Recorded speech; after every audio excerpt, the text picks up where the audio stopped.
Hello everyone, কি ক্যাপশনটা দেখে এটাই ভাবছো তো এও কি আবার সম্ভব? মাত্র 1500 টাকা করে মাথা পিছু কীভাবে বিদেশ ঘোরা সম্ভব? আরে সব সম্ভব, ভিডিওটা পুরোটা দেখো তাহলেই বুঝতে পারবে। তো সকাল সকাল রেডি হয়ে পুরো দলবল মিলে বেরিয়ে গেলাম, দেখতেই পাচ্ছ। একজন নয়, দুজন নয়, পুরো পুরো একেবারে 22-23 জন আমরা ছিলাম। তো গাড়ি যে সেই ছাড়লো, একেবারে এসে থামলো বর্ডারে। তো বিদেশ যখন যাচ্ছি বর্ডার তো পার করতেই হবে, তো বর্ডারে এসে দাঁড়িয়েছি।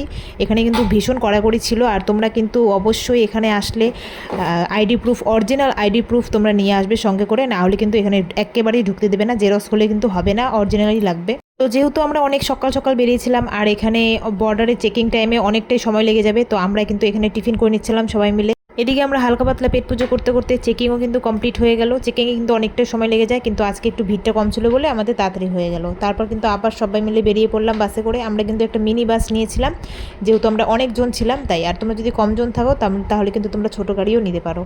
তো আমরা কিন্তু এখানে প্রায় পৌঁছে গেছিলাম, কিন্তু ঢোকার সময় দেখছি আমরা যে জায়গাটা যাচ্ছিলাম তো সেখানের কিন্তু রাস্তাটা খারাপ ছিল, রাস্তা তৈরি হচ্ছিল, সেখানে আমরা ঢুকতে পারলাম না। তারপর আবার গাড়ি ব্যাক করে পেছনের রাস্তা দিয়ে, যেদিক দিয়ে এক্সিট হয় সেই রাস্তা দিয়ে আমাদের ঢুকতে হলো।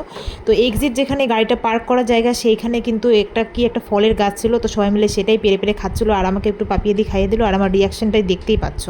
আর ফাইনালি কিন্তু আমরা চলে এসেছি, হ্যাঁ আমরা আজকে এসেছি নেপাল হ্যাপিল্যান্ড পার্কে। আর এদিকে দেখো পার্কে ঢুকতে না ঢুকতে দেখি ইয়া বড় একটা সাইকেল, যার একটা চাকা ছিল বিশাল বড় আর একটা চাকা ছিল ছোট্ট একদম। তো সেখানে এই পাগলু লাইন দিয়ে দাঁড়িয়েছিল যে ও ফটো তুলবে, তারপর বসে একটা ফটো তুলে নিল। আর এখানে দেখো আমাকে, আমি তো বেশ ভালো মনে তোমাদেরকে পার্কটা ঘুরে ঘুরে দেখাচ্ছিলাম কি আছে না আছে। এদিকে দেখো আমার ঘাড়ে কিন্তু ব্যাগ নেই, আমি যেখানে ফটো তুলছিলাম সেখানে কিন্তু আমি ব্যাগটা রেখে চলে এসেছি, এখনও আমি জানি না।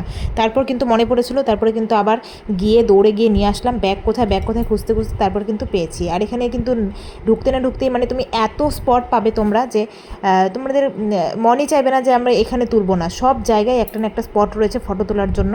আর এখানে কিন্তু একটা ডান্সিং কটেজও ছিল, সেটা দেখে আমি একটু অবাকই হয়েছিলাম যে এখানে আবার ডান্সিং কটেজও রয়েছে। মানে এখানে খুব মানে নেপাল এটা ফান পার্ক নাম, এটা কিন্তু ফানের জন্যই একেবারে। এখানে নানান রকমের ফান তুমি করতে পারবে, এখানে কিন্তু সব কিছু রয়েছে। আর এখানে দেখো তোমরা বোটিংও করতে পারবে, আর এখানে সুন্দর বোটিং করতে করতে মাছগুলোকে খাবার দিতে পারবে। এখানে খুব সুন্দর সুন্দর মাছ ছিল, টার্টেল ছিল, সবই ছিল। তারপর ঘুরতে ঘুরতে হয়ে গেছে বিকেল না দুপুর। তো আমাদের সববার খিদে পেয়ে গেছিলো, তো আমরা কিন্তু বাড়ি থেকে খাবার বানিয়ে এনেছিলাম, আর এখানে কিন্তু বাড়ি খাবারও অ্যালাউ করে। তারপর কিন্তু খুব খিদে পেয়েছিলো, সবাই মিলে খাওয়া দাওয়া করে নিলাম। তারপর খাওয়া দাওয়া করে চলে গেলাম দোলনা চড়তে। হ্যাঁ এটা দেখে মনে হচ্ছে না যেন আমরা বালিতে চলে এসেছি, তো বালির ফিলিং কিন্তু আমরা এখন পেয়ে যাচ্ছি নেপালে। তারপরে চলে এলো সব থেকে মজার মুহূর্ত। আমরা কিন্তু সব থেকে মজা করেছি এই সুইমিং এরিয়াতে। এখানে একটা সুইমিং এরিয়াও ছিল, আর এখানে দুটো সুইমিং পুল ছিল, আর পেছনে দেখতে পাচ্ছ একটা অক্টোপাস মতন, ওখানে কিন্তু ঝর্ণা মতন পড়ছিল। খুব সুন্দর ছিল সুইমিং এরিয়াটা। আর আমি ভীষণ ভয় পাচ্ছিলাম, জলে আমি খুব ভয় পাই। তো ওরা আমাকে টেনে টেনে নিয়ে যাচ্ছিলো, আর ওরা আমাকে খুব ধরে রেখেছিলো, আমি কিন্তু ভীষণ ভয় পাই। আর এখানে আমরা যা মজা করেছি সারাদিনও হয়তো সেরকম মজা করিনি। তো এখন আমরা চলে এসেছি পাশের সুইমিং পুলটাতে। আগে বললাম এখানে দুটো সুইমিং পুল ছিল, তো আমি প্রথমে ওইখানে গেছিলাম, ওইখানে কিন্তু বেশি জল ছিল, কিন্তু ওইখানে কিন্তু কোনো রকমের ঝর্ণা স্লিপ কোনো কিছু ছিল না, এইখানে সেটা ছিল। তো আমরা এখানে কিন্তু চলে এসেছি। আর এদেরকে দেখো, এরা উপরের দিকে কেন তাকিয়ে আছে, কারণ ওই উপরে ড্রামের জলটা কখন ভরে এদের গায়ের উপর পড়বে সেই অপেক্ষায় সবকটা মিলে দাঁড়িয়ে আছে। আর এরা দুজন এখানে বসেছিল পোজ দিয়ে ফটো তোলার জন্য। তারপর কিন্তু আমরা চলে আসলাম এই অক্টোপাসটার এখানে। এখানে ঝিরিঝিরি একদম বৃষ্টির মতন জল পড়ছিল।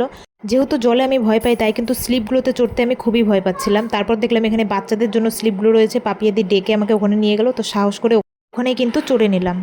আর এইদিকে দেখো অক্টোপাসটার নিচে আমরা সবাই মিলে এসে এখানে ডান্স করছিলাম, কারণ এখানে কিন্তু গানও বাজছিল সুন্দর সুন্দর। তো সবাই মিলে এখানে ডান্স করতে করতে ভিডিও করে নিলাম। আর একবার স্লিপে চড়ার পর না বারবার মন চাইছিল যে স্লিপে চড়ি, এখানে এত মজা হচ্ছে। তো এবার আসি আসল কথায়। গাড়ি ভাড়া, পার্কে ঢোকার টিকিট আর খাওয়া দাওয়া মিলে আমাদের এক একজনে পড়েছিল 1000 করে। তারপর ভিতরে ঢুকে আমরা যে অ্যাক্টিভিটিগুলো করেছি সেগুলো এক্সট্রা খরচে আমাদের লেগেছে 500 টাকা। তো আজকে ভিডিওটা কেমন লাগলো অবশ্যই জানিও। আজকের মতন এখানেই, বাই।